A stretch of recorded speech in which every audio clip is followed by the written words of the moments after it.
Is M R के अलावा जो कि प्रेजेंट टेंस के वर्ब हैं,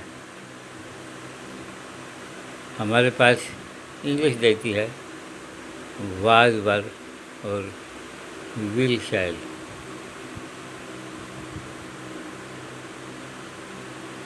विल के साथ बी लगता है, विल बी शैल बी, जो फ्यूचर टेंस में आता है। विल अकेला भी लगता है। ये सेंटेंस के ऊपर डिपेंड करता है कि विल अकेला लगेगा या उसके साथ बी, विल भी या शैल भी लगेगा।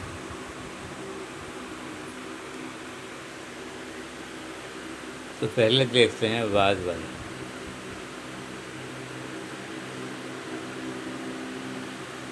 वाज आई के साथ और वर्ब वी के साथ, यू के साथ वर्ब, एक वचन में भी बहुवचन में भी, और ही शी इट के साथ वाज, जिसके साथ भी वाज, और दे या दीज दो इसके साथ वर्ब।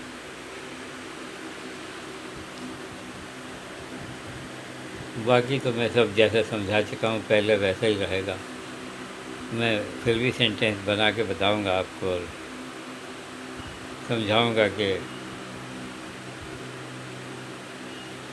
ये सब वर्ब जो होते हैं किस तरीके से लगाए और इस्तेमाल किए जाते हैं। तो पहले वाज को देखते हैं। I was,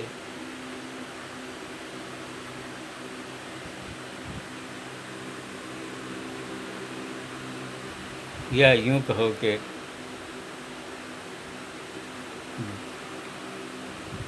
this was a book, यह एक किताब थी।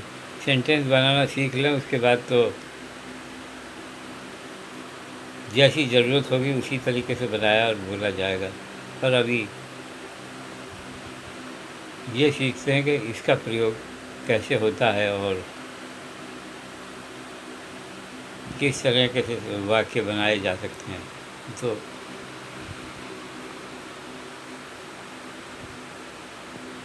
आई वाला जो होगा वो तो फिर आई एन जी के साथ लगेगा। जैसे I was going to school या we were going to school, you were going to school, he was going to school, she was.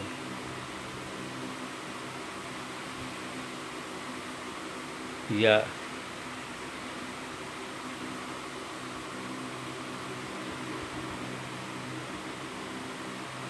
वर अगर तो दे वर, दीज वर, दोज वर।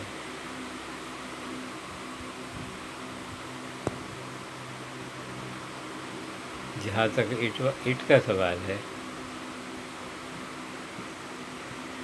वो भी इसी तरह, it was lying in the bed.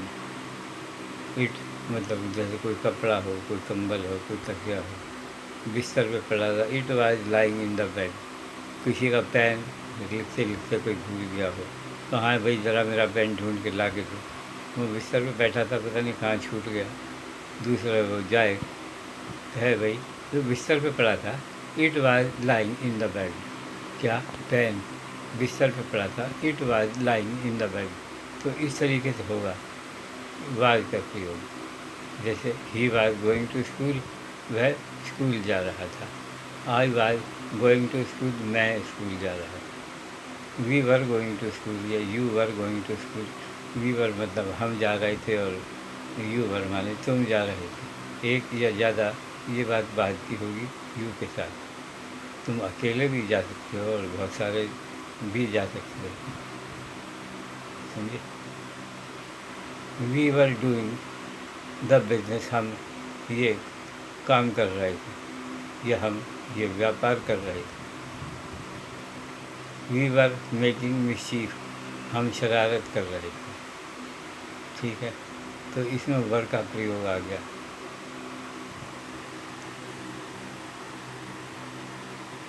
और अगर देखें कि भाई सवालिया कि नहीं हम स्कूल नहीं जा रहे थे, no we were not going to school, पहले ही मैंने बता दिया वही सिस्टम है, नो और नॉट लगाया जाएगा। हम स्कूल क्यों नहीं जा रहे थे, why were we not going to school, वही पुराना स्टाइल, वही सेल्फ एडजस्टमेंट वर्ब का, और सब कुछ वैसा ही। इसके अलावा जो कुछ है वो एक बाद में बताएंगे, और किसी तरीके के सेंटेंस का जब एडजस्टमेंट सिखाएंगे। अभी हम सिखा रहे हैं वर्ब का एडजस्टमेंट, तो बात वर्ब की होगी। इसी तरह I will go to school, मैं स्कूल जाऊंगा। Will I go to school, क्या मैं स्कूल जाऊंगा। When will I go to school, मैं स्कूल कब जाऊंगा। नहीं, मैं स्कूल नहीं जाऊंगा। No, I will not go to school. मैं स्कूल क्यों नहीं जाऊंगा। Why shall I not go to school, I और वी के साथ शैल लगाते हैं, बाकी यू वी वगैरह और सब सेकंड और थर्ड पर्सन में हम विल लगाते हैं। ये एक थोड़ा सा फ़र्क है, और हैं दोनों का मतलब एक ही। अंग्रेज़ लोग हैं, इंडिया अपनी भाषा है, ये जिस तरह एडजस्ट करते हैं वो उसी तरह सीखा और सिखाया जाता है, बोला और बताया जाता है। बस यू के साथ भी ऐसा ही है। Will you not go to school, no you will not go to school. भाई will you not go to school, तुम स्कूल क्यों नहीं जाओगे। ठीक है, अब जैसे कि मैंने कहा था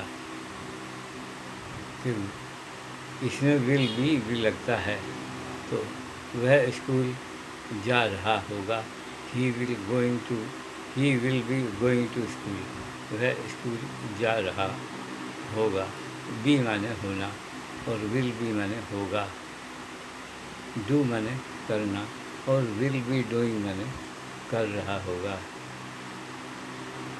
ठीक है, इसी तरीके से इंग्लिश के सेंटेंस जो बच्चे नहीं बनाना जानते हैं उनके लिए ये थोड़ा थोड़ा सीखना सही है। और असलियत ये है कि इसको सुन के वो अगर इस पर अमल करेंगे तब जाके उन्हें समझ में आएगा कि ये सेंटेंस के बनाने का जो सिस्टम है वो कितना सही है और कितना गलत है। इसकी परख ये होगी कि वो बना के सेंटेंस किसी ऐसे आदमी को दिखाएं जो